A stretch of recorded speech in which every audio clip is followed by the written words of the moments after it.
And yeah, feel free to for all the attendees coming in, feel free to send messages to, in Zoom it says you can select all panelists and attendees.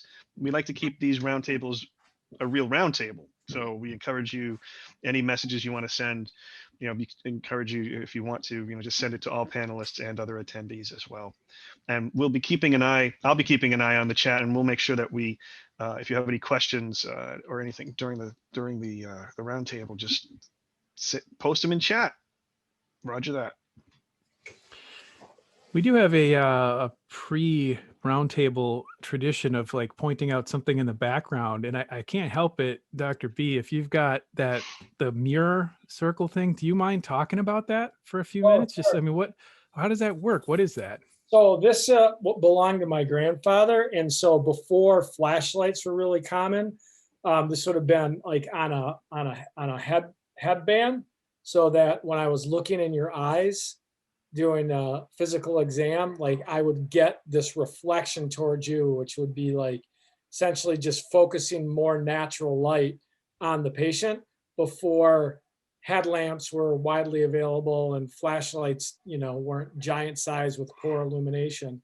So like if you go and you like look at any vintage World War II movies or anything, the ship surgeon or whatever will have this on their mounted to their head like this, Wow. So, and why is there a hole? Oh, the hole is to look through it. So yeah, because now I would get more light. Oh, potentially. Wow. So that was my grandmother's or grandfather's. And you want to talk about any of the other Easter eggs back there, John? Yeah, absolutely. Tell us about Yoda. So my mother was a clinical pediatric forensic psychologist, and this used to be on the bookcase when she was alive. It used to be on the bookcase in her room. Oh, cool. Office. So Yoda was there. I would have my crystal ball. That was my mother's, but that's at my clinical office at the moment. So, so my clinical office has the crystal ball that my aunt gave my mom when she got her PhD. Or master's degree. We can't remember which. So that's actually sitting in my clinical office, which is, John will know where this is because he's from the area, which is in Sun Prairie. But I am at home today, so it's not there. And then my old fire helmet, one of my old fire helmets. That, cool.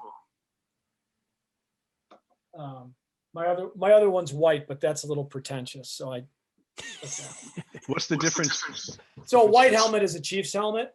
So this it's like hard hats. The white helmets on a construction site or the floor. Yeah. So this one is my my working man's helmet or working. So this one, my colleague Jerry gave me the faceplate for when many years ago when I finished, when I became both a nurse and a paramedic. So it has both.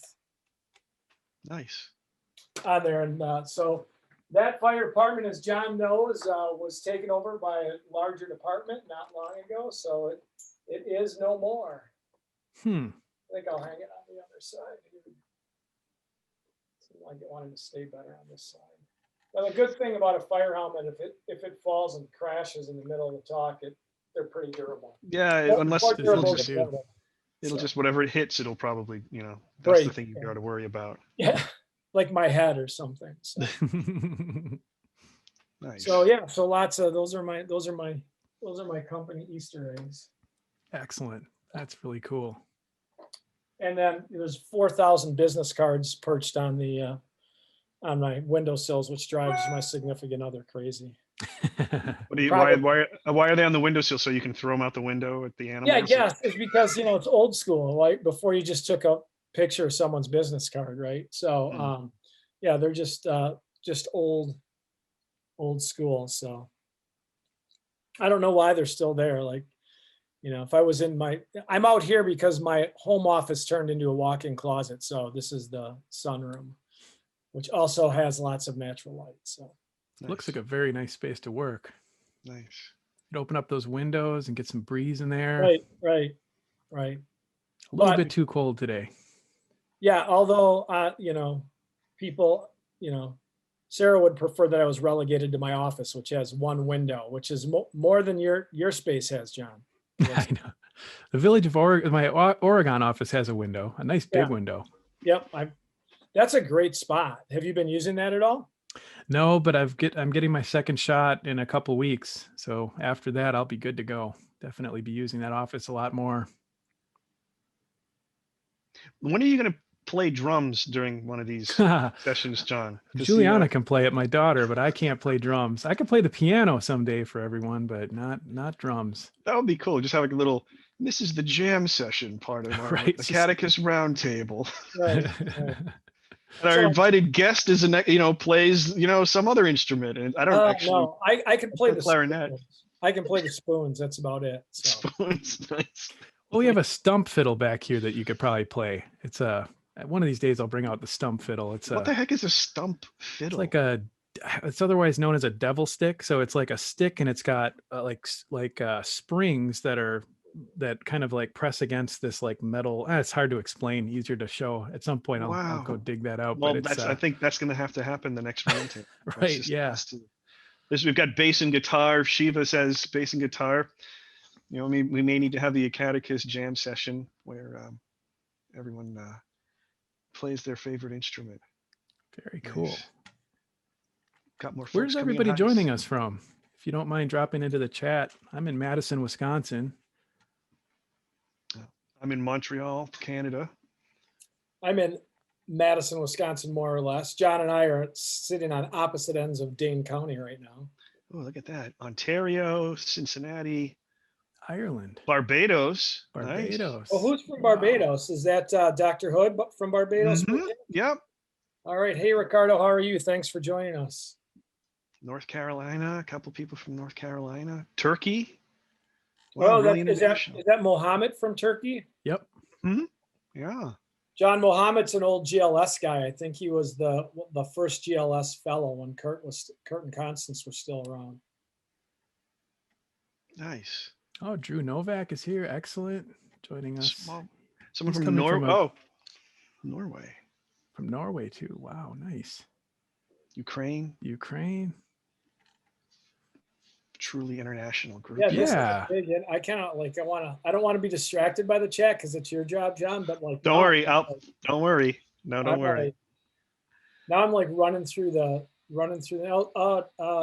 Susie is here. Hey, Susie. Susie is someone I know from the Society for Simulation Healthcare real well, and Oh yeah, I she know was Susie. kind enough to make me guest editor for one of my more cited and referenced articles. So, so welcome, Susie. Hi, Yeah, Susan. excellent. Great to have you here. Another luminary in the simulation space for sure. I always follow her work on LinkedIn. Oh yeah. So just so you know, Susie, every time you post something on LinkedIn, I'm checking it out. Oh, Some Gina's good here stuff. from Mayo Clinic, so This is great. Oh, Gene's actually in Carolinas. Sorry, I think Tom Belda was going to try and come from Mayo. Sorry, Gene, didn't mean to mix my metaphors there. And we'll kick things off in a couple minutes, but we'll give people a couple minutes to log in. Oh, John, remember you have to do all panelists and attendees to reply. Oh yeah, I just said that to the panelists anyway. No worries. No worries. I'll keep a focus on the chat. Dr. Bauman. Stanko from Miami has joined us. So just so you know, she says loves the shirt. So Dr. Stanko is 1/3 of the inspiration for this shirt. The other one is Brian, that we work with quite a bit, who's now at Roadhouse Studios, owned by Bethesda, owned by Microsoft. So Jill came up with the disruption you want to see, and Brian came up with the artwork. And so look at that. What a small world. That's cool. 3D animators that Tom invited from Mayo. Excellent. Welcome. Great. Fantastic. Awesome. We are actively recruiting 3D animators. I'm not trying to poach. You've got your thing, not poaching. But if you happen to know anyone in your animation community that might be looking for some work, we are actively looking for animators. Yeah. Outstanding. Well, it's quite an international and national crew. Yeah, that's Yeah, very much fantastic. so. That's fantastic. All right, well, I'll let's kick things off formally here. First of all, thank you everybody for attending. This whole roundtable session is being recorded, so you'll be able to have a recording of explore the recording of this later. The recordings will also be all posted on the Acadicus VR Roundtable page on the Acadicus website. So we have an archive of every roundtable that we do. We have all of the videos as well as all of the slides. So the slides that I'll be showing you today will be available on that page as well. And what I will start by doing is sharing my screen. Just going through a few slides, and let me give you, just so you all know how this is going to how this works, in case this is your first one. If it is your first one, welcome. And what we like to do every other Friday is we like to find people who are doing innovative things in virtual simulations and VR, and who are using the Acadicus platform, and we bring them on to this roundtable as an opportunity for them to talk about what they're doing and what they're doing today, what they're looking to do in the future, and have it be a roundtable discussion as well too. So at any point in time, if you have questions for Dr. Bauman or for any of us, just post them in chat, and I will make sure that those bubble up to the surface here, and we'll all discuss them.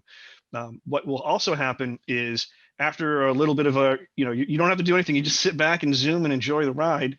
What will happen probably a little about halfway through this presentation, or this, not a presentation really, it's a roundtable discussion. John and myself are going to jump into Acadicus live, and what John is going to be doing is sharing his screen in non-VR mode, just using Acadicus, using just the desktop application, which anyone can use, by the way, for free, to explore these different publicly accessible simulations. He'll be sharing his screen, and then I will be jumping in full VR mode, putting on the gear, and basically John will be the like the camera guy, showing what's happening in VR, and I'll be able to also speak with him while I'm in VR, and we'll be able to explore some of Dr. Bauman's work in Acadicus. So, and it's all being done live without a net, so it's not a video, it's all live. And we like to do that on a Friday because Fridays are always a good time to try exciting things. And John, those of you that know me know I'm kind of a gaffe machine, so I'm sure I'll say something inappropriate or embarrassing. that's awesome. That's great, because we totally don't edit these videos either. Great. So whatever happens, it's no. part of the recording. It's all Susie good. and Jill are smiling and nodding their heads right now. It's all good. It's all good. So what I'm going to do is I'll share some intro slides real quick here, just to set the stage here. So Acadicus is a platform developed by Arch Virtual, and it is a virtual simulation platform. And it's all about providing tools and a library of freely accessible content to create different kinds of learning experiences. A lot of what we do is focused on clinical environments. And so you can see here, this is a very detailed environment. We strive for realism. That's one of our core focuses, is really making sure the simulation is as realistic as possible. So realistic shadows, very realistic models. In fact, for example, like we worked with GE Healthcare on this anesthesia machine, working from the engineer's CAD files and everything to make this as accurate as possible.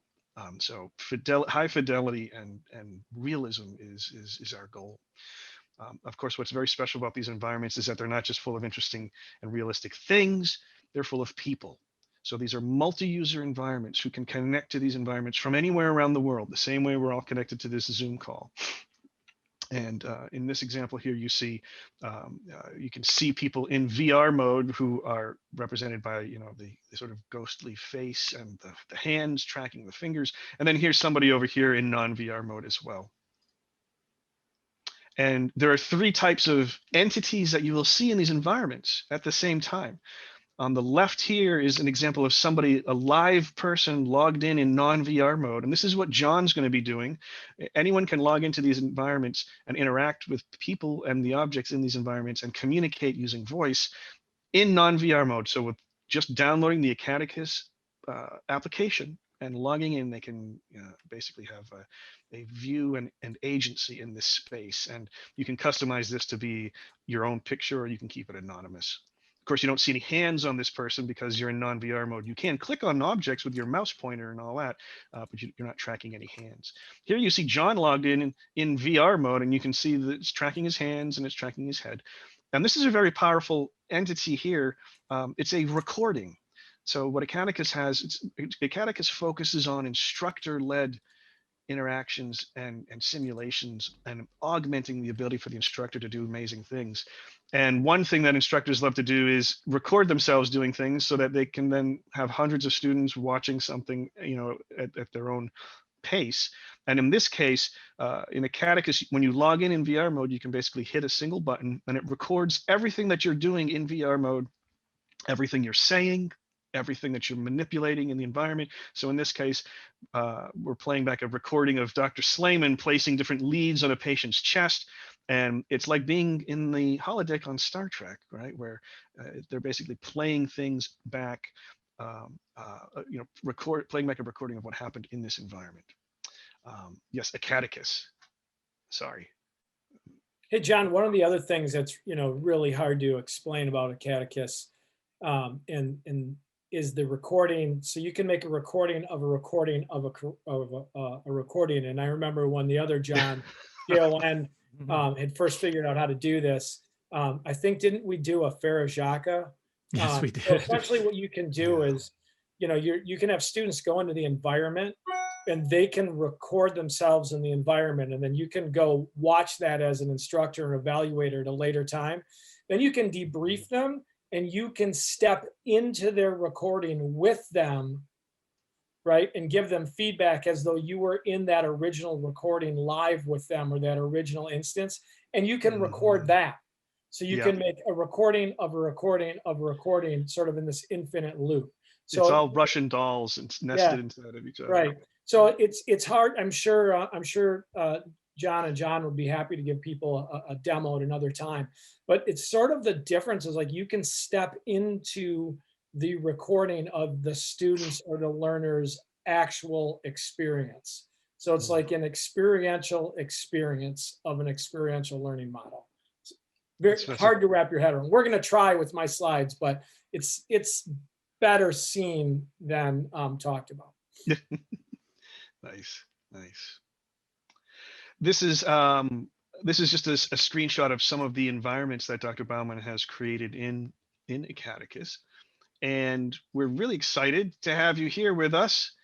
Our topic is exploring educational design in VR. And Dr. Bauman is an award-winning designer, educational designer, tons of experience in VR, AR, and emerging technology. And in addition to being a registered nurse, Dr. Bauman is a firefighter and a paramedic with decades of experience in clinical research and command experience. What we're going to be doing today is really just exploring the different research areas that Dr. Bauman's focused on, and some of his VR-based environments in Acadicus designed for health professionals and public safety and professional education. Again, Acadicus, a lot of what we see in Acadicus is focused around healthcare, but it can be used for anything. It's a completely malleable environment. So here's the cast of characters that we have today on the call. I'll introduce myself briefly. I'm the Director of Community and Business Development at Acadicus, and I have a background in neurology and neuroscience, and I've used online immersive environments for multi-user collaborative learning for many years. And John, I'll let you introduce yourself. Sure. I'm John Brouchoud, the founder and CEO of Arch Virtual, and we're the developers of Acadicus. And Dr. Bauman, I've already talked about you, but I'd love for you to talk a little bit about yourself and your background. I hate talking about myself, particularly when my colleagues are listening in. So all right. So I hate doing that. So I will say that I'm very collaborative, anybody who's ever worked with me. So for instance, I have a couple of book chapters I've written with Dr. Jill Sanko, who is joining us. So thank you, Jill, for being here. I've worked on a number of projects and committees with Dr. Edgren, Susie. So thank you for joining.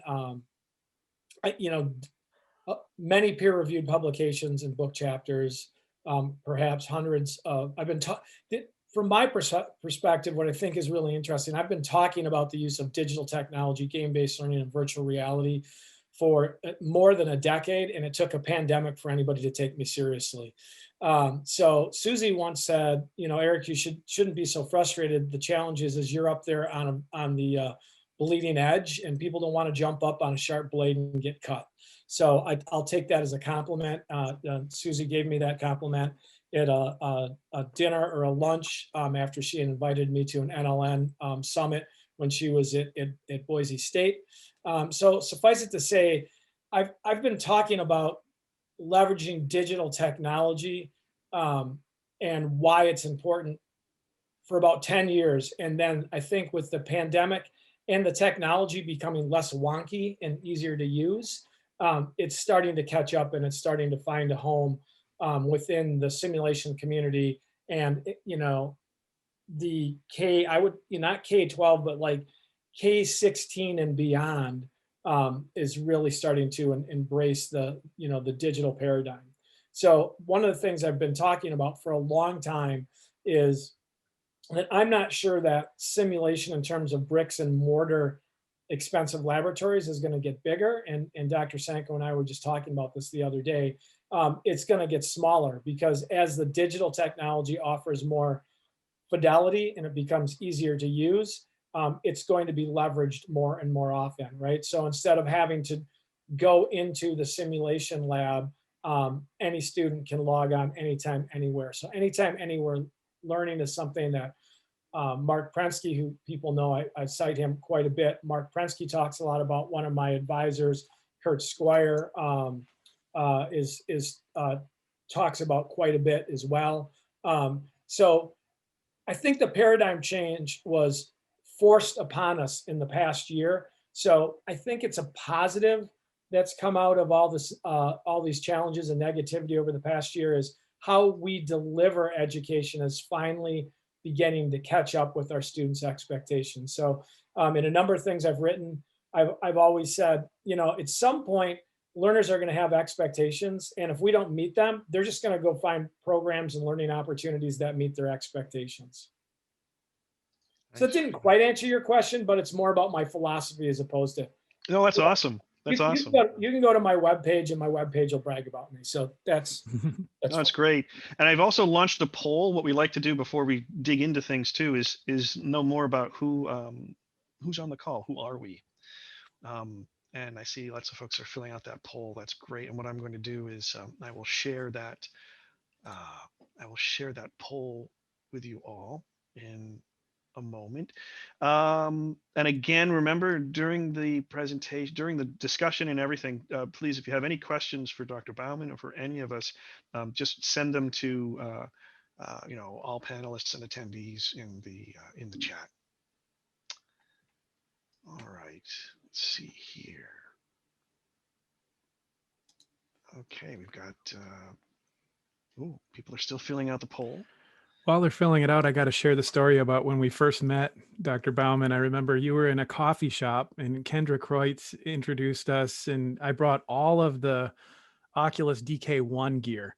And at the time, it didn't run on laptops. So it was a desktop machine in a tiny cramped coffee shop.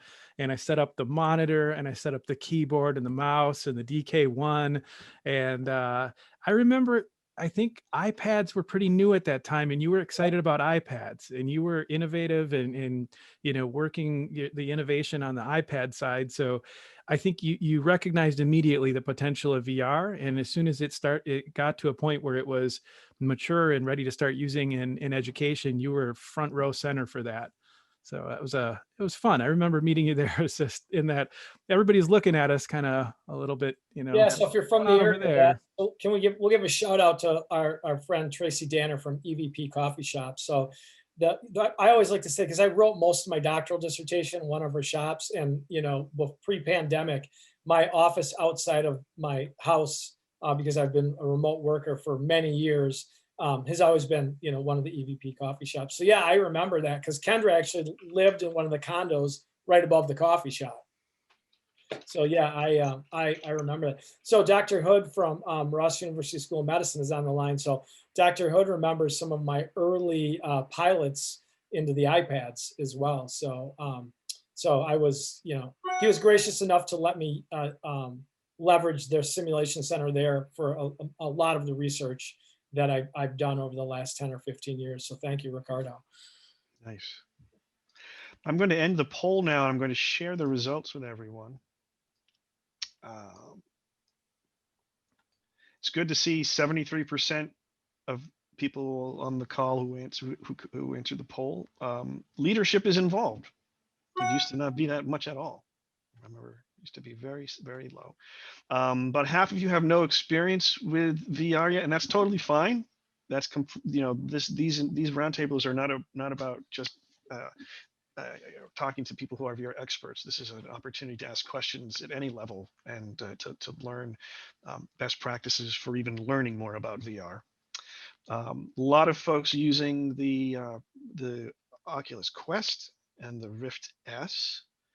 And we do, Acadicus does support the Quest, but maybe John, you could speak to a little bit about that. Yeah, it needs that the link cable. So if it does need the horsepower of a PC. So a Rift compatible PC. If you've got a Quest, you can connect it through that link cable to a PC, and it'll run just fine. And we're really excited to follow the progress with the Air system that's coming out for Oculus Quest, where it'll actually be wireless now. So you don't even need the link cable. It'll be able to set up a wireless connection from your Quest to the PC. So you'll be able to run Acadicus wirelessly on a Quest with that Air. And I believe it's starting to roll out now. So That's right, coming yeah. soon. That's We've exciting. had some people using it with that. So that's pretty awesome. John Pathfinder, I got a direct request. My colleague John Rice is on the line. He's asking, are you able to turn on the Zoom closed captions? Oh, I've never used that before, so I do not know how that works, I'm afraid. Just attentive to our friends with hearing impairment. If you can't figure it out, John is very gracious. The question came directly to me, so I thought I would ask. Okay. Yeah, I apologize. I don't see that as an option during this call now. I'll see about getting it. Maybe it can enable it on the recording or something like that. I'll look into that. Cool. Thank you. Let's see. Most people, 77%, do not have a dedicated physical space for VR training. That seems fairly common. And most people on the call are faculty, although we do have, you know, a few people, sim techs, administrators, student, and some people in IT support. IT support, very important to have people around who understand IT support. The last question actually was, I left it off from a previous roundtable about anatomy software, so I apologize for that. But it is interesting to see that some folks are using. You know, that's one use case for the Acadicus that we find is very, very powerful. Is, you know, people who are doing anatomy training and education, and going from physical models to virtual models to something like Acadicus, where it's a multi-user virtual environment where you can be interacting with models. So that's great. Thank you. Thank you so much. I will stop sharing the results of that. And I will go back to the screen. There we go. And Dr. Bauman, maybe you'd like to talk about these few slides of yours and explain what they're all about. Sure. So this is sort of an earlier version of the slide that you guys shared earlier. So this is a project that I consulted on that was actually, it's interesting because it was done for high school seniors that had an interest in the health professions. And so we worked really hard to make sure that it was multiplayer in the sense that you could have some observers and you could have two player characters in the environment. And really what it was a open reduction and fixation of a leg fracture. So somebody who had a leg fracture with the bone sticking out. I mean, so I'm talking to mostly a healthcare group here, so they understand. And so what you see is you see the non-player character, which essentially would be like the attending physician in a teaching role in major teaching hospital. And then we have an observer that's just standing in the background. And is that a UW Green Bay t-shirt? Eau Claire. Eau Claire. So the person in the UW Eau Claire shirt is essentially playing the role of the resident or the surgeon and the trainee, if you will. And the second player character, also a learner, is playing the role of the first assist, which could be tech, could be a PA, could be all sorts of things. And so the idea is just to demonstrate that we've gone a long way from just 5 or 6 years ago, where it was really hard to have anybody other than the player character, in the world. And now we can have a completely automated non-player character, which is acting like a bot, that's giving directions and giving feedback. And we can have observers, so that could be other instructional staff doing evaluation, and we can have multiple learners. The really interesting thing about this, John, is I'm stealing your thunder here. The really interesting thing is, I'm pointing like everybody can see what I'm pointing at. But the non-player character, the surgeon, John gave this demo to a sage of a surgeon at the University of Wisconsin-Madison, the School of Medicine. And the surgeon was playing the role of a surgeon, because what else would a surgeon play, right? And he got done with the whole case, and he insisted to John that he wanted to speak to the attending that was in the room giving directions. And the fidelity was so good, and the suspension of a belief was so good that that surgeon could not wrap his head around that he was taking directions from a bot, from an artificial bot that was like, you could call it artificial intelligence, but it was really just really well-crafted branching narrative that was going on. And so these environments are so powerful that to get people's buy-in and driving and psychological fidelity seems to be easier to do in virtual reality than it is in a bricks and mortar environment. Interesting. John, you never did convince that surgeon, did you? I never did. I tried several ways to explain it to him, and because he just kept telling me, but I just talked to him. He was just standing next to me. Just a moment ago, he was standing right here, and it was all in the headset. He's like, what do you mean he was in the headset? Like, he just really couldn't understand that. It was really... Yeah, and the way, we paid enough attention to detail there that if you peeked your head around, so I remember we were doing that project on a budget, and I said, well, you have to have an anesthesia provider. And John's like, but they're not even part of the dialogue. I said, but somebody is going to peek their head around that curtain, and they're going to say, where's the anesthesia provider? So if in that environment, you actually can look around there, and there's sort of a semi-attentive, anesthesia provider in there. Yeah. So this slide, here's something that I've been talking about for a long time, and it applies, I think, to all sorts of simulation, but it really makes the most, plays the biggest role in sort of digital learning opportunities. And why do I think it's important? So we need to connect, we've always need to connect learning with a reward. The challenge to me has always been when that award is extrinsic, which is, if you're staring at the screen, it's on the right side. That's like extrinsic reward is tangible. Like my mom was a pediatric clinical psychologist.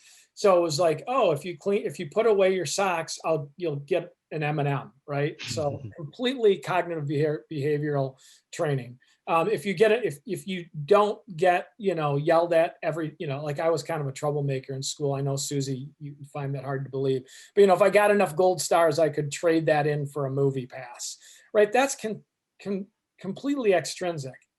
And the way this sort of works in clinical education was, I remember I was already a paramedic by the time I went to nursing school. And so I would blow through my clinical assignment, on the ward or on the unit in like 10 minutes. And then I still had 6 hours and, 20 minutes before like we were going to have case conference.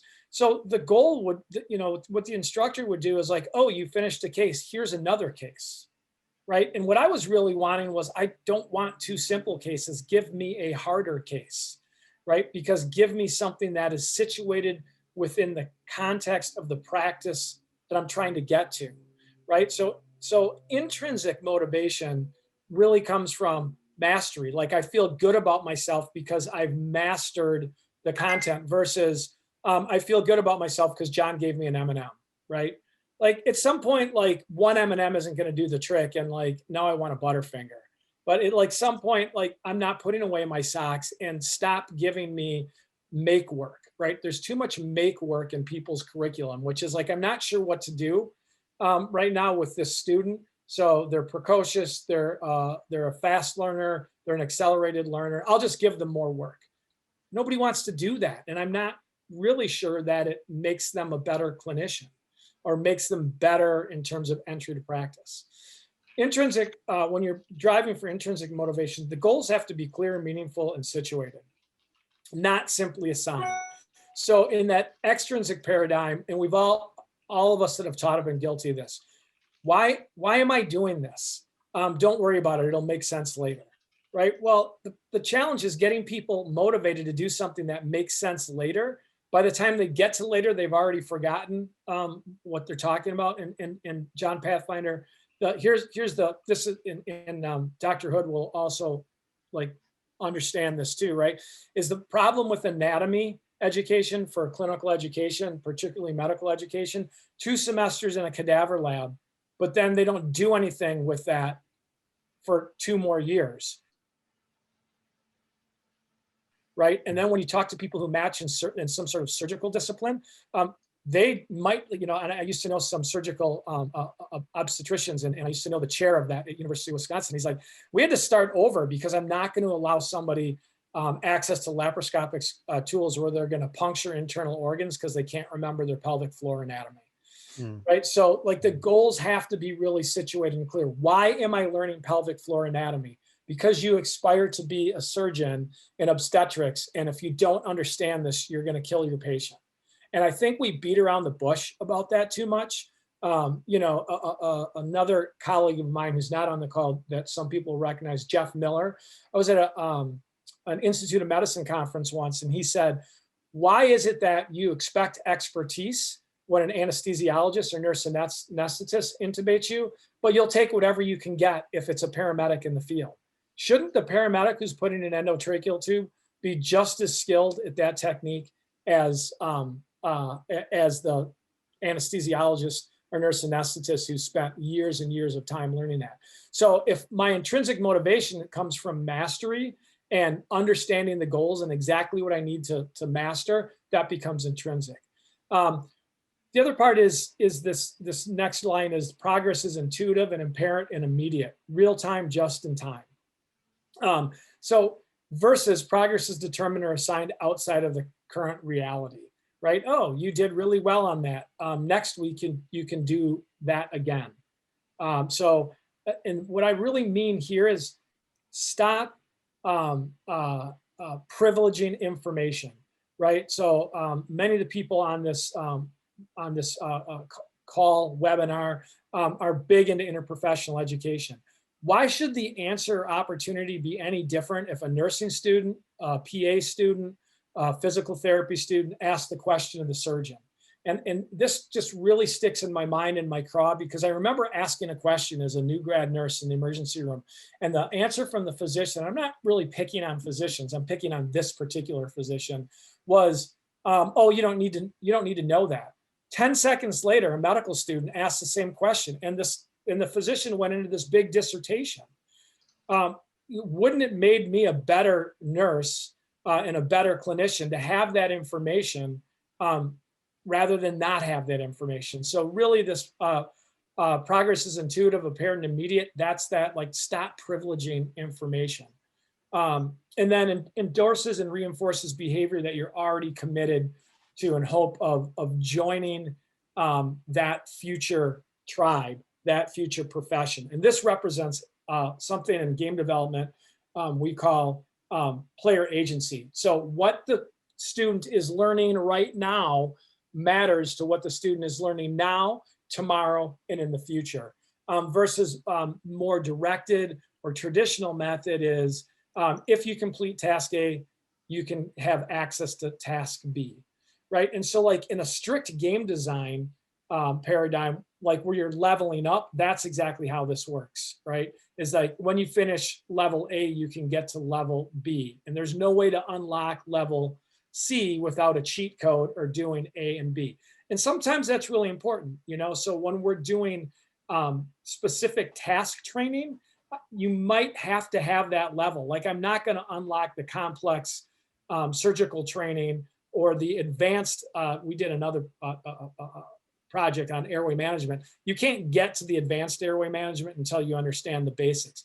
That's important, but in a dynamic environment, particularly an interprofessional education environment, players having agency over what comes next or who to interact with makes a lot of sense when it comes to actual clinical practice.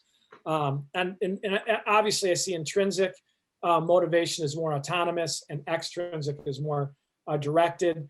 I actually, that term shallow, I was giving a corporate talk to a board of directors once and they made me take the term shallow out. They thought it would be offensive.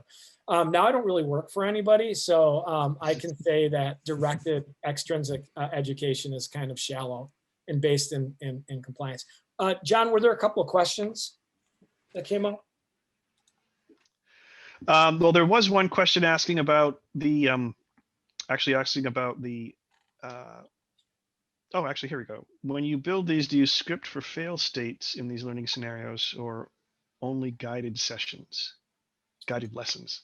Well, I'll take a quick stab at that. So when we did something called the VR Airway Lab, which I know a number of people participating today have seen, John and I were fortunate enough to win the Best in Show at International Meeting on Simulation Healthcare. I don't remember what year it was. It was in LA. That's all I remember in terms of the year. And that was pretty scripted. So that was scripted that because it was really teaching you the correct way to do these tasks.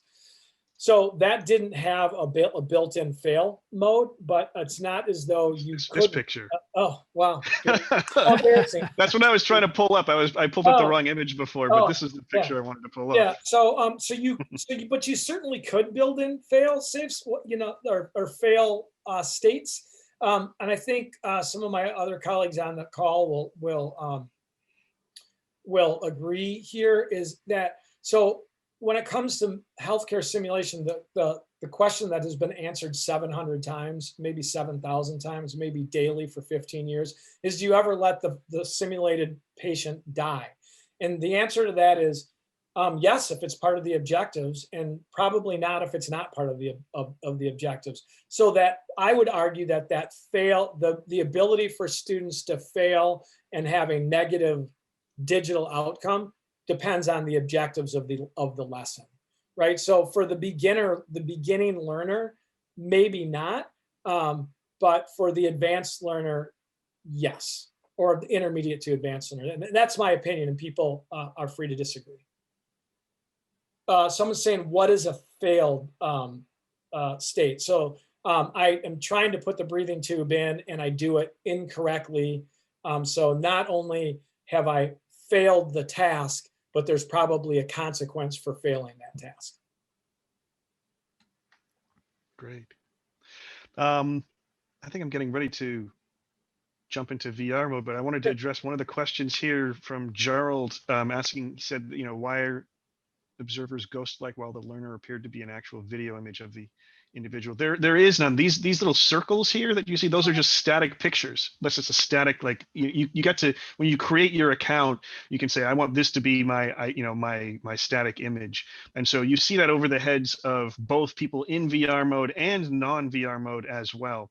You can choose to either have that be just a generic icon. It's basically it's just a avatar picture for representing, showing what you look like.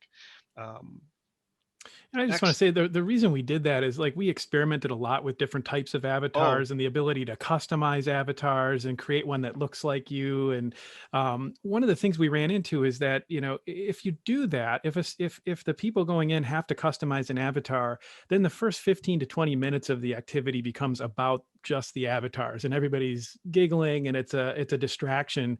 And so what we tried to do is endeavor to really let the avatars get out of the way to the point where they're literally translucent. Like, they're just barely there, but they're there to tell you what is the person looking at and what is the person doing, which is really all we're after. We really want to just be able to have an instructor do a demonstration and have the student be able to follow along. And as long as we can cut everything else away and get to that as clearly as we can, I think that's why these avatars are these translucent sort of avatar models. And I got clarification. Gerald was referring to this slide and why is there a realistic person?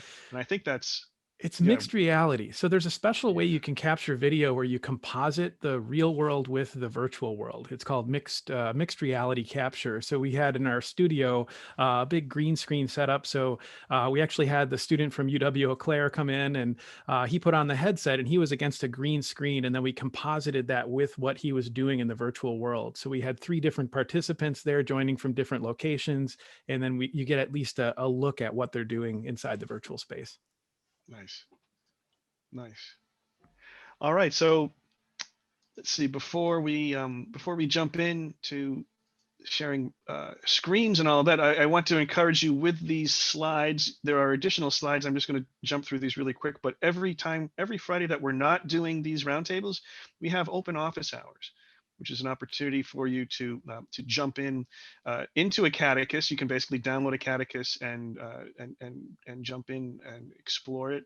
And we meet in Acadicus room 6080. But you can also watch a live stream in our Discord server. And we have our office hour live stream channel. If you've never used Discord before, it's like Slack, but it's a bit easier to use and very, very good for streaming. And if you would like to get in touch with Dr. Bauman, this is all of his contact information in addition to a link to his website. You can watch all the other recordings of the Acadicus roundtables at this link here. You can try Acadicus for free by downloading it here.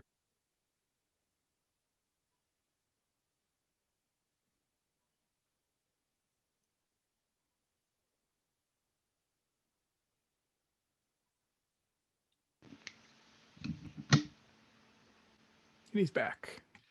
And that's what happens when you have a headset that has a battery that's built into it, then it dies, and you can quickly hot swap it. So I was out for 10 seconds. Yeah, and so these slides will be available. And what I will actually even do is now in chat, I will post to all panelists and attendees. There is a link to these slides.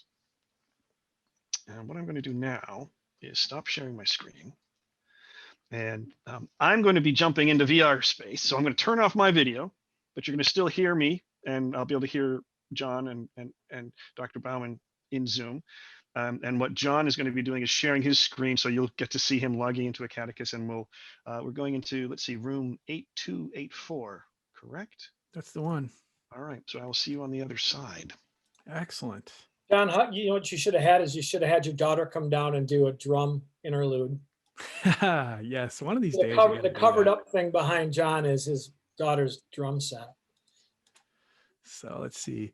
So if just before we go into Acadicus, we used some footage in the video here for the EMS scenarios. But if you go to the acadicus.com, there's an install Acadicus button right up on the top. If you click on that, the next page is going to give you information about the hardware requirements. And if you enter your email address right here, then you can download the installer. So anybody's free to do that. And you'll see you can actually come into the Acadicus Commons, where we have a lot of different simulations that you can check out and explore. So once you have Acadicus installed, if you launch it, if you've got a VR headset connected, you can go into VR mode, but I'm going to go into non-VR mode. And I'm going to choose my mic and my pro account, and I'm going to log in.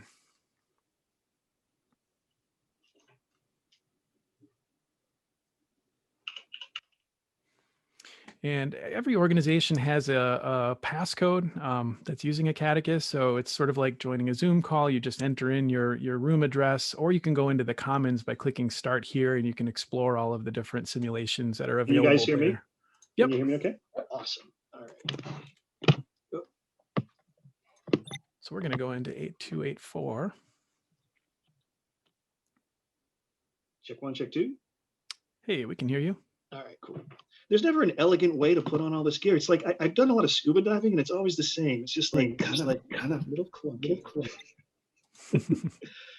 Just got to do it. Here we go.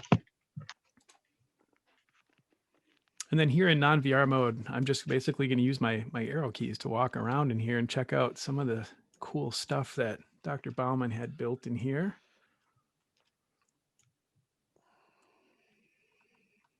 This is one of our outdoor environments. We use the same environment we used for the anatomy scene that we created for Frank Emanuel at Cochise.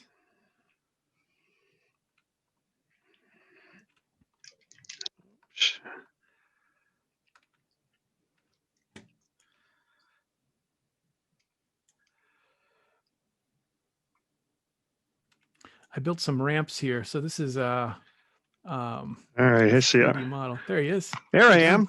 How you doing? So now So- we're watching the other John, right? Walk around in virtual reality, the guy with the scuba mask on. Yes, yes. So what's nice is you could imagine you're an instructor in VR and you have, maybe a TA logging in non-VR mode. And basically I'm speaking to John. I see his avatar. You don't see him because you're seeing through the eyes of his avatar. But I can speak to him like I would speak to a camera. And yeah, so tell me where you'd like me to go exploring this space. I see you made a nice ramp, so it's easy for me to hop up here. Ooh. And you just go park yourself in any one of the front of any one of the graphics. So All right, I'm gonna hang out over here because I think I'm able to pick up this object here. Yes, the bag. Tell us about this diagram, this whole 3D sort of, we called it, I think it was like a 3D chessboard, I think when we Right, originally right. were. So there's the layered. It's it's got my colleague Dr. Greg Gilbert came up with the name for this. It's a very great name, Bauman's layered learning model. But that's so it over there's a there. static version on I the fell off. ground. Did you just fall off the I just platform, fell dude? off the platform. We'd have So- it's not OSHA compliant. There's no Right, handrails. yeah. So the layered learning model on the main floor that Yeah, let's go. I'll go back Yeah, down so- there and stand. So in the front of that. reason we built this as a 3D model too is because this layered learning model is not really meant to be linear. It's meant to be more like the Star Trek chessboard. So that of course in chess, unlike checkers, you can move your pieces back and forth, left and right. But in the Star Trek chessboard, you've got this multi model, and so the idea is that it's supposed to be, that people look at this layer. When I first started talking about the layered learning model, they were like, oh, it's completely linear. First, you have didactic preparation, then you'll have an interactive application, like perhaps, using some sort of tablet. Then you'll have a tablet or VR. Then you'll have a haptic model like an airway trainer, and then the real world experience. And I was just like, no, that's not at all what I mean. Is like, so early on people would say, oh, you think people can just learn to be nurses and physicians without ever picking up a textbook. They're just going to learn in a bricks and mortar simulation lab and then in a holodeck I have said, no. Dr. Gaba from Stanford has said, no. Dr. Sanko, no. Dr. Edgar and Cardone, no. The idea is that, sometimes the best way to get somebody ready for a simulation experience is to have them read a textbook chapter or have them read a journal article. I don't care if they read it as a PDF. I don't even care if they listen to it, right? But you still have those didactic things are still going to be part of the learning experience in any clinical profession. Then you have this interactive model, right? And the interactive model can certainly be VR, but it might be VR by yourself. It might be a tablet application like an iPad, and then it might be coming all together in a virtual environment. But I still do think that the haptic simulation models in real face-to-face practice is important. And why is it important? Because that's how you actually practice in healthcare, right? And the other thing is, we'll get there with the haptics, but okay, so haptics are still $3,000 a pop for like the best haptic gloves or more. So while John is playing with a bag valve mask and a face mask, there's no haptic to it, right? So if we intubate someone in virtual reality, we can have somebody use a haptic gloves, but it's still not the same as actually feeling the squeeze on the bag valve mask. Like, when am I getting lung compliance? When am I not getting lung compliance? We're just not there yet. So I still do think that actual haptic simulation or bricks and mortar simulation makes sense. And then you get to the real supervised clinical practice. So then this other graphic that's in the upper right-hand corner now is just, this was actually a version of this, like version 1.0 is in my dissertation if you really want to go read it. So the issue is that we still have to have knowledge acquisition. That's that didactic part or the first level of this chessboard. But now I don't really care how we have that didactic. Yes, there is going to be reading and writing involved, but but there could be games, there could be apps, there could be VR, right? And it's very behavioral. Like the student still has to engage this didactic driver. The next step, though, is we've got all this didactic preparation. Don't care whether it's reading or playing a game or in VR. The next is the simulation experience, probably with others, right? And then we move to clinical practice. Now, here's the key that I've never been able to perfectly articulate, and I'm still struggling 10 years later to do so, is that if we do a really good job with simulation, if we do a really good job with games, applications, and AR, VR, those things become cognitive aids, and it creates a feedback loop, lack of better term, lifelong learning. So here's the thing. You're about to walk in and you're now licensed. You're seeing patients on your own. Maybe you're teaching, residents. You're about to do a procedure that you haven't done in 5 years. Wouldn't it be great if I could just quick log into VR or pull out my tablet or my smartphone and walk through the procedure before I walk in the room and say something dumb like Dr. Bauman, the gaff machine? Wow, it's been about 10 years since I've done this. I hope I don't, oops, sorry. So better that I have that anytime, anywhere learning through my game application or VR, AR experience, becoming a cognitive aid to feed back in to prepare me for that clinical practice. So if we do a good job, this is really, there's nothing new in education, right? So why do lab coats have big pockets? It's so you could put your American Heart Association like pocket guide into your pocket. Like I can't remember what the dose for amiodarone is. Well, I better look it up before I guess. Well, who cares if you pull out your smartphone to find that dose? So that's the sort of idea behind the simulation to practice pathway.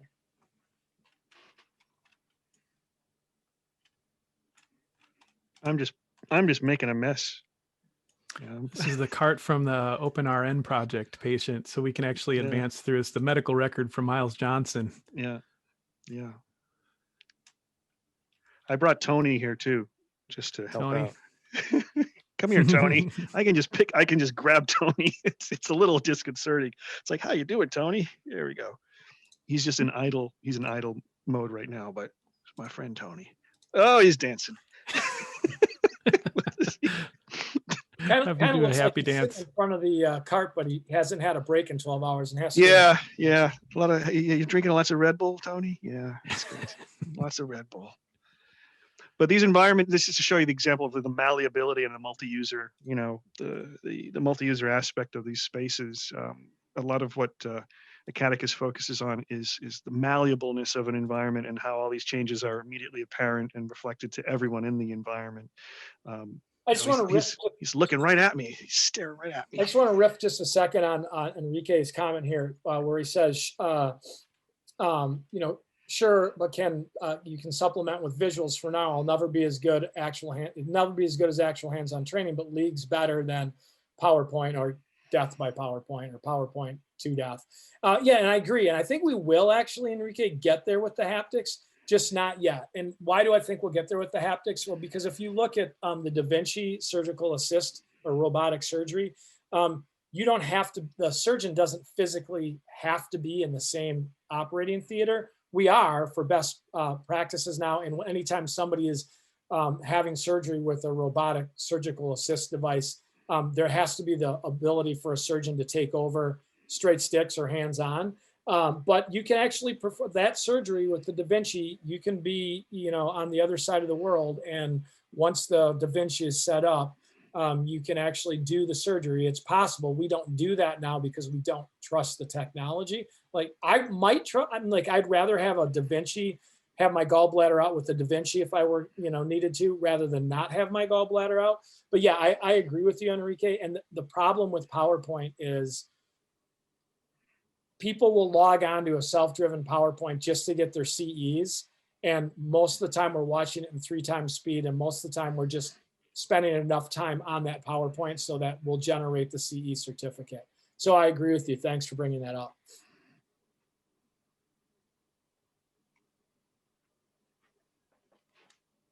Other questions? Anything else, John, you think I'm missing that you want me to talk about? I'm curious from your perspective, you've been, prescient in sort of understanding the future of, or I mean, where games-based learning, virtual worlds, augmented reality, where that's all going. Where do you see the future of this going forward? We've seen the launch of, increasingly high fidelity VR headsets, and it just seems like things are going faster and faster. What does the future of this look like? So, that's really interesting. And I know we're talking about VR, but I want to just go back to iPads for a second. So when I first started saying in the project, it was called Project Magic, was that was the first thing. Then we realized that was a trademark term by a famous magician. So I think we had to change the name. But, people were like, the technology is too expensive. There's no way you can require medical students, nursing students. The biggest project I did was a launch first with veterinary medical students. There's no way you can require all 1,500 of these students on this campus to have an iPad. It's too expensive. And then as the price of iPads came down, and so the way we managed to pay for these projects was the costs of the textbooks, required textbooks, were more expensive than the iPad and buying the licenses for those textbooks for the iPad. So as the cost came down and the hardware became more intuitive, that was sort of the driver for acceptance. And I'll give you an example. I just read this on some forum online. People said, okay, this is great with virtual reality, but with the pandemic, how do I sanitize all of these headsets? And so the answer to that is you don't sanitize the headsets. That part of the standard tuition and fees is that every student gets a headset. So as the costs of the headsets come down, and as the hardware requirements for running the headsets, like the headsets become standalone, if everybody was like, there's no way we're going to require a $700, a $300, a $199 iPad. Well, John, you follow the trends for VR headgear more than I. So remember that traveling set I had in that giant Pelican case that weighed like 400 pounds? Well, right. People don't need that anymore. So what is the cost for an optimized headset running right now? $299, I believe. So we are at a cheaper price point now than we were when iPads started to take off in healthcare education. So I think the next fix is going to be cross-platform, right? So as the headsets become standalone, whether you are trying to drive through a PC, Mac, or something else will become irrelevant, because you'll be connecting directly to the server. But I want to bring this point up. Here's the other thing that needs to happen in the U.S., particularly in the U.S., is that the pandemic has shown us that our infrastructure kind of sucks. So John and I are sitting in Madison, Wisconsin, which is the state capital, which is where the flagship university is. And so we have relatively great broadband. If you go 25 miles north of here, there's places that have no broadband in people's houses. So I think the broadband, in terms of broadband as infrastructure, is going to drive. Interestingly, I was at a conference, a Serious Play conference several years ago, and they were talking about virtual reality. And there are parts of developing Africa which have better broadband access than we do in the United States. And when I was a guest in China, my iPhone worked better in China than it works in my own living room. And why is this? It's because some of these developing countries went right to data networks, like Wi-Fi data networks, and they skipped all the copper and the DSL lines. So there are no legacy systems that have to be supported. And so as we move towards that everywhere in the United States, not just metropolitan areas, then this will become way a much easier solution than it currently is. John, there's a question there I see. Will 5G improve VR? I think so. Yeah, definitely the fidelity, the connection. I still think, we need high-end graphics. I mean, I really believe that we can push the degrees of realism, and that's something we're working on more and more as we go. But I think 5G is going to enable us to connect to more and more horsepower, in the VR experience in general.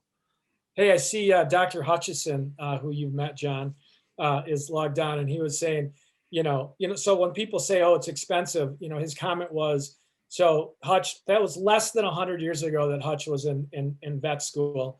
But so he's like, I had to have a $700, $800 microscope.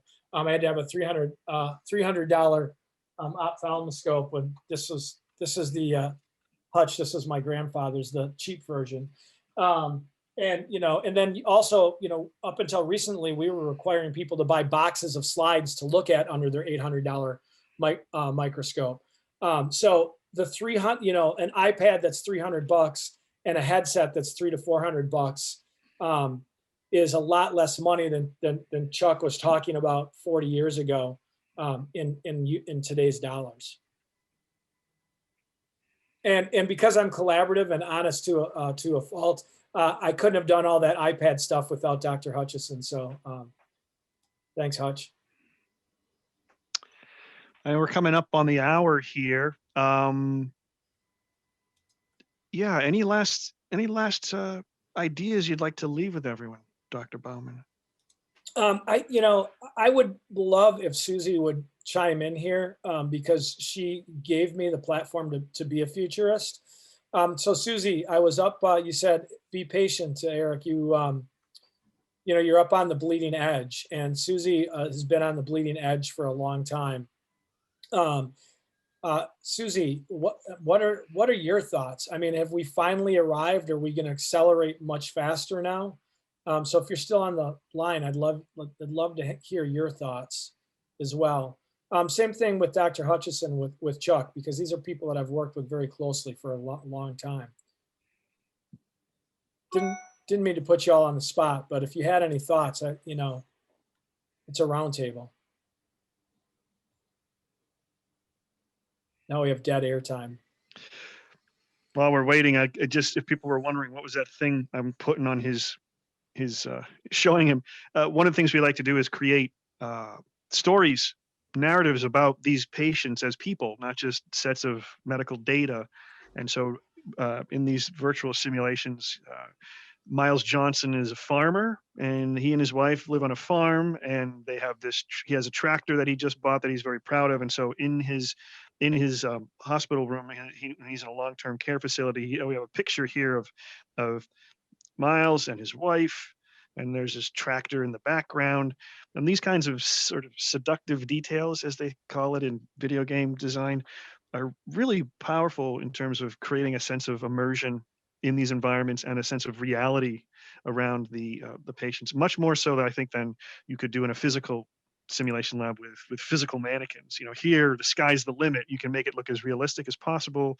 It's a whole other level of immersion, both perceptual immersion and immersion in a narrative around patients as people. Yeah, I mean, and this will be archived, and if anybody else has questions, they can reach out to me. That would be great. I had one other question that came to me. To your point, an infrastructure or comment. Do you see the next leap from broadband available to edge data centers on campuses and hospitals? So that's a technical question. I don't know, John. Is that something you can? You or John can speak to. I'm gonna put it here so everybody sees it. Well, I mean, edge computing is the concept is, obviously having computational resources as close as possible to where they are being consumed, so that you reduce network latency and you optimize on all levels. But I think everything is just getting more interconnected. I mean, that's sort of a trite expression, but it's just it's the level of power and connectivity that you can have just keeps reducing in price and increasing in bandwidth and power and CPU cycles and GPU capabilities and things like that. And it's all being it's being driven by multiple needs, by educational needs, by entertainment needs. The Oculus is primarily used as a and most of these headsets are primarily used by gamers, but it's driving the technology to become more immersive, more realistic, more more easily. It's easy to deploy computational and bandwidth resources to people. So one other question, I answered it in the chat, but Shiva asks, do you need a degree in theoretical physics to use VR? And I think the answer is absolutely not. So so in terms of what role I've played in a number of projects with Acadicus and with game designers in 2D versions, is I generally fill the role of for educational things, pedagogical expert and content expert and creative guy that says, hey, John, can we do this? And so just real quick, guys, so I think what you need is you need somebody that knows something about curriculum design and development and educational design and development. And then, John, what does your tech stack look like in terms of personnel that you work with? Yeah, as schools start to work with Acadicus, they'll provide us information through what we call the sim plan template, where they're going to tell us, this is the case that we want to run. If they have some difficult thing that they have a challenge running in their physical sim lab or whatever scenario they want to do, they'll give us that input.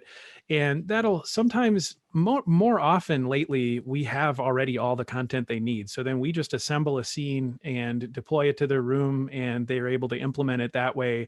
And the actual implementation from the perspective of the instructor and the student is actually pretty simple. We're doing some more advanced things, I think, with the Roundtable here and these 3D diagrams. But, I've been showing the simulation manager template. This is pretty much the extent of the instructor or a standardized patient's need to manipulate the scene in real time. The student would be in VR, the instructor or standardized patient or facilitator is using this menu to bring that patient to life and create a very lifelike experience for the learner. But if there's content that we don't yet have in our library, in our shared content library that's needed, then we've got animators, we've got a network engineer, 3D modelers, anatomical modelers, anything that we need to create. It literally is, the sky's the limit. Virtually anything you can imagine, we can create. So then we will bring that content and deploy it into their room so they can implement it in their simulations.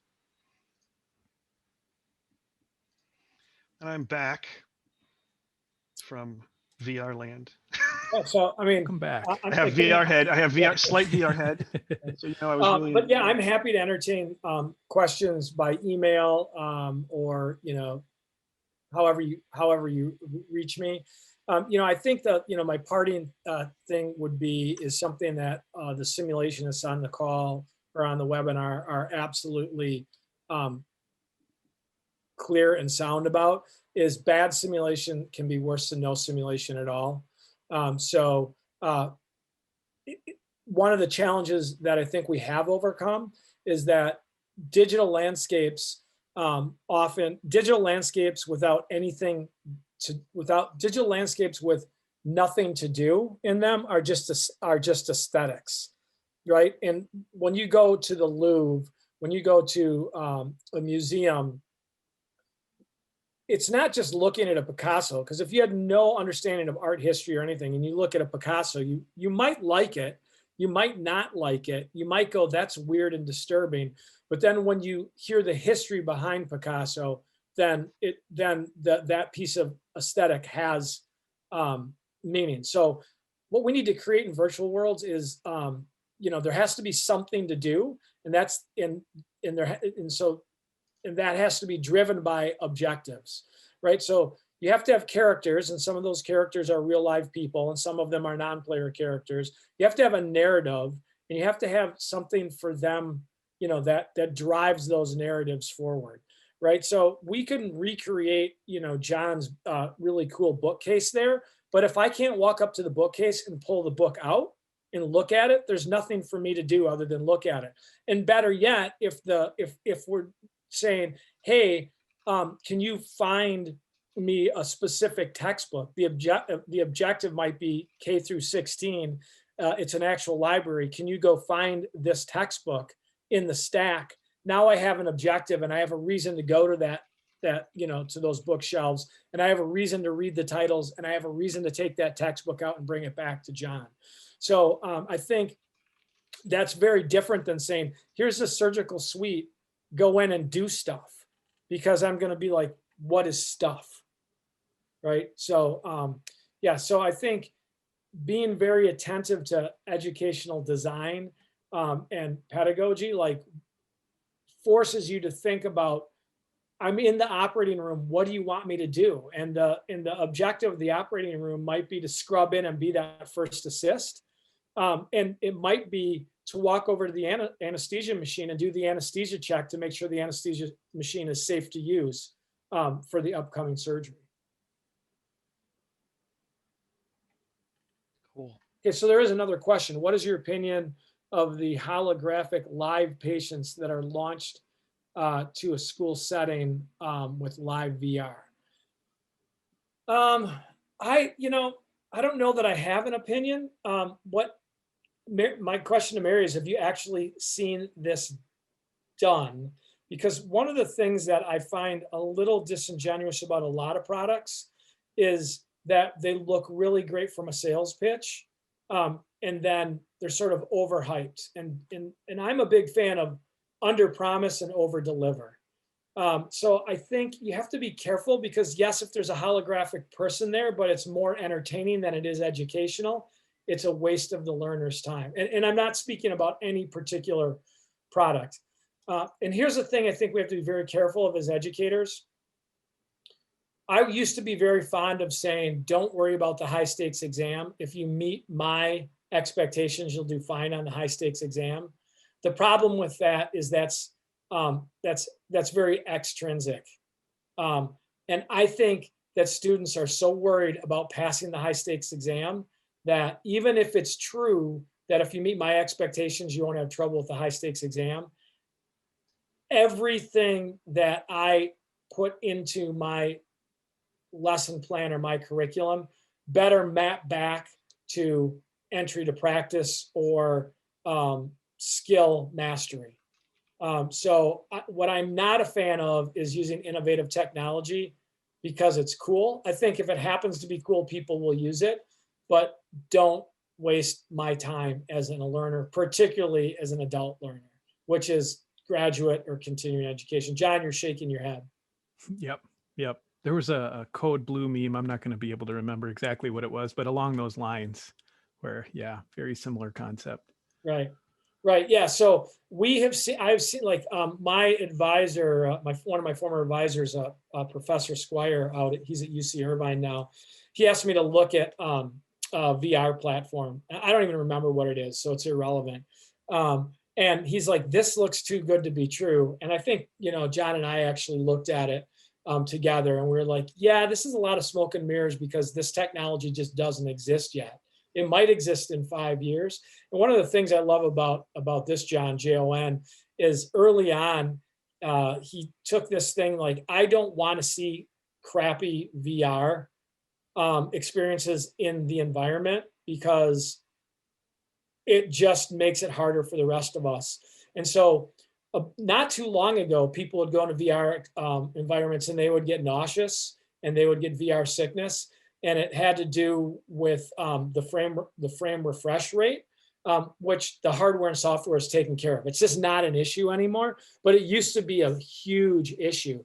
The problem with people not programming using the correct refresh rates back in the day, 2 or 3 years ago, was that people would have a bad experience. And then, other more experienced programmers would say, here, try Acadicus or try our virtual products. And they're like, no, there's no way I'm never going back in because 3 years ago, I got a migraine and had to miss half the conference. So again, I think like authenticity is really, really important. So Mary, that was way more than you asked for, so I apologize. Anything else we can help you with? Answer, facilitate. I'm going to post the link to the slides again in chat. And so in those slides, you have contact information for Dr. Bauman. You have link to the Acadicus Roundtable webpage, which will have all of the recordings, including So, the recording for I today. just have to give a shout out. Another colleague I've worked with many years, Dr. Layton, is on the line. And yes, Kim, I was talking about your experience with that other product in Orlando several years ago. So, try it again. I don't think you will get a migraine. I don't think there'll be an issue. And here's how I can say I know this to be the case. So, John, I'm going to out you here. John used to get like motion sickness in early hardware and software iterations. And so, John, can you assure us, even though you were a VR developer, you're better now? Yeah, I'm really bad. I get motion sick sitting in a rocking chair. Literally, I'm very, very sensitive to motion sickness, and so yeah, early on, that was always my direction to our development team was we need to figure it out, and we need to make sure that we're not causing people to feel, motion sick when they try the experiences. And luckily, like you said, the hardware improved, and a lot of that's just not even an issue. And the things that you have to do to create a high quality experience that doesn't induce motion sickness are actually pretty simple techniques. The challenge is a lot of people were just brand new to VR, and they were just trying to build things as quick as they can. And unfortunately, that resulted in some experiences that were just not very well optimized. And so, yeah, we would get people at conferences that were like, I tried VR over there, it made me sick, so therefore all VR is bad. And that just isn't true, and now luckily it literally, I almost want to say it never happens, but like it very rarely happens now where people get any sense of motion sickness, because we're not doing roller coasters, we're not doing active first person shooter games. This is like you're standing in a single spot, you have a relatively limited number of interactions, you're reaching out, you're picking things up, but it just doesn't cause that kind of motion sickness anymore. Yeah, and it also depends on the specific platform. So Acadicus there have been a lot of design decisions into how Acadicus works, specifically to reduce things like motion sickness. So for example, you can't run around you can't flow, like run around like in a video game, like in a first person shooter in Acadicus. It's all about you just kind of hop to different locations. And we also even the option to rotate your view. You rotate in a ratcheted way so that you don't get these swooping movements that are what cause motion sickness. So it's mostly about looking around your environment. It's about observation. It's about situational awareness and about looking at things and leaning and maybe hopping to a couple different locations that you want to, like you saw with me in VR, just kind of hop to a few different places and then I'm just sort of there interacting with things. But it is technology has come a long way in general, as well as specifically for a platform like Acadicus. I'm going to wrap things up. The last thing I'll mention is Peter asked, how can I be added to a distribution list to learn more about to be informed about future roundtables? Great question to end on too. I posted the link in chat. It's just the main Acadicus Roundtable and VR webpage on acadicus.com. And you can sign up for our newsletter there. And that's how you get notified. And you can watch all the past roundtables there too. Yeah, there's videos exactly. of all the past ones there. So. With unedited. So all of the things that happened, like my headphones dying, that's just the way it happened. This is live, filmed live. Thank you everyone for showing up. Thank you, Dr. Bauman. This is really fantastic. A lot of really great information for people to unpack. And thank you all attendees for showing up. And if you have any additional questions in the slides, there's contact info for Dr. Bauman as well as for Acadicus as well. Have a wonderful weekend. And hope to see y'all soon again. And Yoda says, Adios. What's a quote from Yoda? Well, I don't know if I already. Press his hand. Does he say something? Can he close the meeting? The batteries, I'm sure, are this hand. The batteries, I'm sure, are almost. And if wisdom are all around us. Ask your will a yes or no question. Sense the force in my left hand. Press it and answer you. I will. Is VR going to be success? Is VR going to take over the world for medical simulations and immersive learning? What does he say? Yes or no? I don't know. I think we'll just see we'll see what the next. Yeah. Your mind of questions. Only then the answer will you see. Oh, you got to clear your mind of all those questions. Otherwise, you're stuck forever. So the answer to my question is don't ask questions. Well, you were asking Yoda. That's true. What did I expect? What did I expect of Yoda? Right. Yeah. Well, yeah. Guys, I just want to. I know a lot of people have had to leave, but I want to say thank you for the opportunity to join the roundtable. I made it through without swearing, which I think that's a new. Damn. new Damn. Yeah, there you go. No F-bombs, but so thanks everybody for joining. I was just absolutely delighted to see so many of my colleagues from all over the world. I know Kim signed off, but she's sitting in Qatar right now. So where it's 190 degrees or something like that. Oh, Kim's here. So Kim, real quick, how hot is it in Qatar? It's way past her bedtime. So wait, okay. Only Only 99. 99 Only today. 99. So Kim, okay. thanks for staying up late. Although I know you're a night owl, there's no way you would have joined us at 6 a.m. So thank you everybody who joined us. I'm really impressed of so many of my colleagues that are still supporting me after all these years, and all the new people that think that what I've had to say over the last number of years is still relevant. So thank you very much, John. John, thanks for Awesome. Thank you. Thank you Our very much, pleasure. Dr. Bauman. Thank you. Really appreciate you joining us today. Yeah, absolutely. Take Have care, a good everyone. weekend. Yep. Bye. Bye.